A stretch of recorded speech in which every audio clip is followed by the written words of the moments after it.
મહીસાગર જિલ્લાના સંતરામપુર તાલુકામાં આમ આદમી પાર્ટી દ્વારા રસ્તાઓમાં પડેલા ખાડાને લઈને વિરોધ પ્રદર્શન કરવામાં આવ્યું હતું. તો આમ આદમી પાર્ટી દ્વારા સંતરામપુર તાલુકાના ખાડા પૂરો, હેલ્મેટ હટાવવાના નારા સાથે વિરોધ પ્રદર્શન કરવામાં આવ્યું હતું. તો રસ્તાઓમાં અનેક ખાડાઓના લીધે જનતા પરેશાન છે, ત્યારે આમ આદમી પાર્ટી દ્વારા આ ખાડો પૂરો, હેલ્મેટ હટાવવાના નારા સાથે સંતરામપુર તાલુકા બજારમાં રેલી કાઢી વિરોધ પ્રદર્શન યોજવામાં આવ્યું હતું.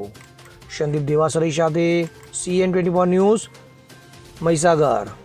હવે જુઓ દેશ દુનિયાની તમામ ખબરો તમારી આંગળીના ટેરવે. ઉઠાવો મોબાઈલ અને ગૂગલ પ્લે સ્ટોર પરથી ડાઉનલોડ કરો અમારી CN24 ન્યૂઝ મોબાઈલ એપ.